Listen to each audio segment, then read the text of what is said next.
people understand one another. And for that reason, disenfranchised kids are awfully easy to find on the internet. There's places where folks like the recruiters at ISIS can go to find people that are just on the cusp of feeling so alone, that are just on the cusp of feeling weak enough, that are just on the cusp of feeling disconnected enough from the people that are supposed to be close to them, that they're easy to push over the edge, to shove over that precipice to the point where they're willing to do something crazy to feel connected to something. It's that lack of connection that I believe in this day and age, that lack of actual human, emotional, and intellectual connection that in this day and age has led to this sort of thing. The easy brainwashing of people like the Canadian shooter, the easy brainwashing of people like the teenage girls in Denver, the easy brainwashing of that guy from Minnesota who died fighting for ISIS.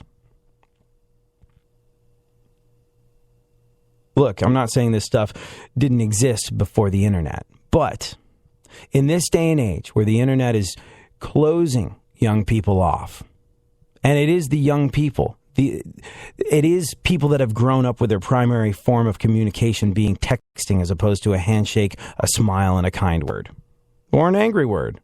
But that person-to-person contact, there's less and less of that. And this is leading to people feeling more and more isolated. When people are more and more isolated, they are much easier prey for the ISISes of this world. So if you have a child, or if you are a person that feels isolated, be connected to other people. Put down your phone. Get off your computer. Hang out. Go outside and play, as your mom would say. Be connected to people. It will make us significantly harder to prey on if we have a strong sense of who we are and who our friends are, and if we have a strong bond with the people that we love. These things are important, and we're losing them. And it's not just because it makes us easy prey for terrorists who wish to convert us that it's a horrendous thing. But get out. Shake some hands. Meet some people. Hang out with folks. Be connected in a human, non-digital way. It changes everything. Look, number of school shootings back in the 1960s. 1950s and 1960s, when there really was no gun control. Any kid could go into a department store and buy themselves a gun. There was nothing in place like what we have today, yet the number of school shootings, almost non-existent. Yet, as the years progress, we get more gun control. And look, I'm not advocating that we do away with gun control. I don't think it's a gun control issue. I think it's an issue, the higher incidence of school shootings and the higher incidence of mass shootings. I think it's an issue of where we are now in terms of how limited we are as a society to feel connected, and how great the propensity is in this digital age for people to feel alone and to act out in crazy, crazy ways. Hear me on this. I think it should be harder to get guns. I don't believe you can take guns away from America. It's part of what made America America in the first place. But I do believe that there need to be steps in place, things put in place.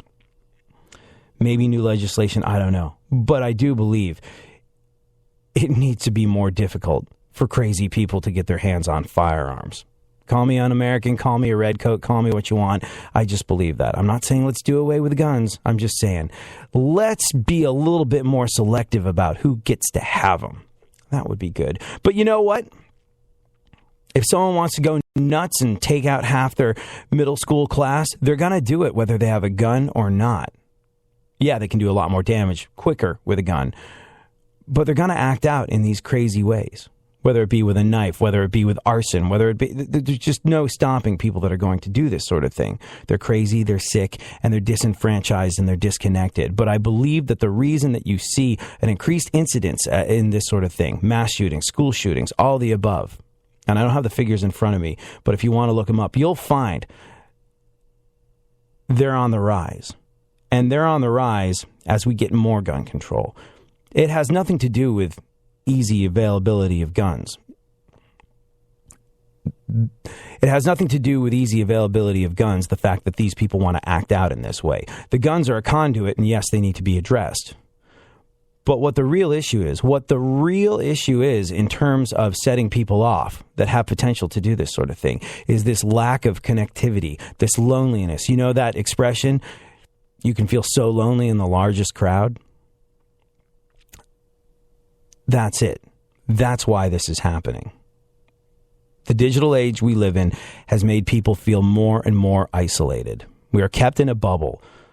And I place responsibility for this sort of thing at the feet of Google's, Amazon's, Facebook's.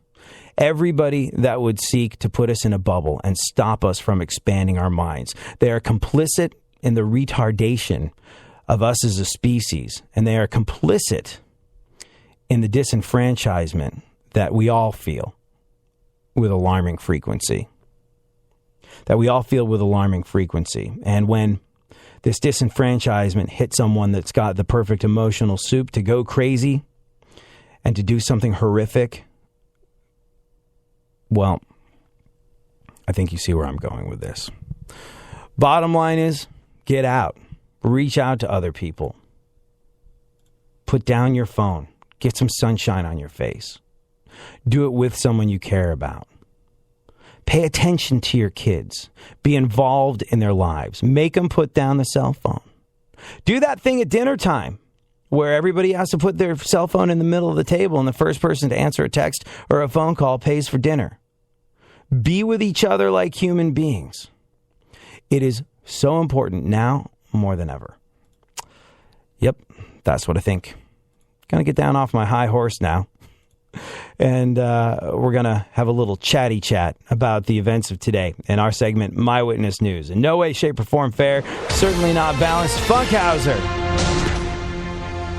You live in the Los Angeles area. How do you feel about the yellow fever mosquitoes? I'm going to die. I mean, it's going to happen to all of us at one point or another. Do you feel any real panic? No. I mean, everybody's going around saying, don't touch anybody, don't touch anything, and watch out for flying things. So, yeah. I'm not that worried because I always get sick like once a year, and I have a pretty good immune system. But that's probably what's going to kill me is the mosquitoes. It's difficult to go out and not touch anything or anyone. That's tough. That flies straight in the face of the advice that I've been giving people to get out and hang out with people. Just in your own personal bubbles. You hang out, but Yeah. Everybody walk around in their own. Get out. Enjoy the sunshine on your face through your hazmat suit. Alrighty then. And what's this I hear about you and your girlfriend going on a television show? Well, every once in a while you get those invites saying, looking for couples who are fun at cooking and this and that. I just signed up for this one where you're supposed to know everything about your significant other. It's some sort of game show I have no idea about. Well, I mean, here's the thing. You say, you know how you get these invites?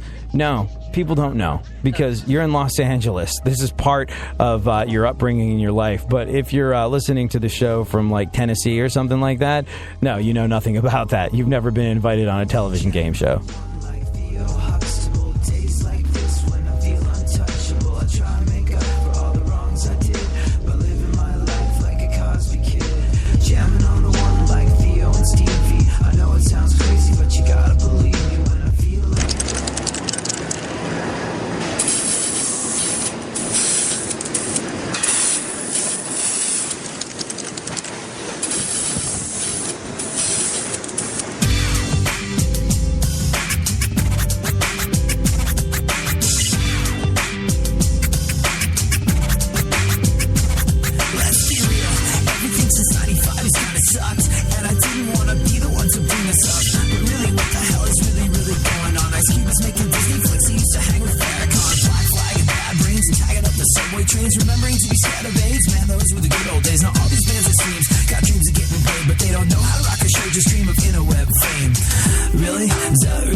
Tonight.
big mouth white boy prankster. Never been to jail, never shot a 9, never smack a hoe, but I know how to have a good time. I grew up in the suburbs, I went to private school.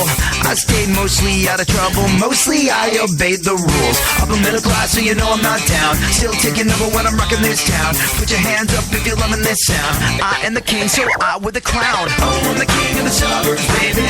I'm the king of the suburbs, yeah. I'm the king of the suburbs, baby. Throw your hands up in the air. I'm the king of the suburbs, baby. I'm the king of the suburbs, yeah. I'm the king of the suburbs, baby. Throw your hands up in the air. As a kid, I was sneaky, wrote graffiti on the walls. Krylon can in hand, tag bathroom stalls. That I'm down like A-OK. But my mom's Volvo was my gangster getaway. Bass, how low can you go? A white boy, what I crack know. Once again, it is the incredible rhyme animal, near cannibal AD. Public enemy number 1. Not really, but I like to fun like I could be one. But I never even held a gun, and I'm pretty sure I run if I ever even saw one. Oh, I'm the king of the suburbs, baby. I'm the king of the suburbs, yeah. I'm the king of the suburbs, baby. Throw your hands up in the air. I'm the king of the suburbs, baby. I'm the king of the suburbs. Go ahead, favorite the show and enjoy AD on the go. iHeartRadio presents AD. So, life, liberty, the pursuit of happiness, or as it looked on the Declaration, the pursuit of happiness, because back in those days, all the S's looked like F's. It was weird. They drew a line through them. But anyways, life, liberty, the pursuit of happiness, inalienable rights. All the above sound like great things, but I'm not necessarily sure we all deserve them. That whole thing where we all get to vote and things of that nature. Yeah, I don't necessarily, it should be your right to vote. I don't think it should be your right to reproduce, because there's just far too much. And look, this is probably the least American thing you're ever going to hear me say, but there's some people that I just don't think should be allowed to pull a voting lever. I think you should have to pass a test.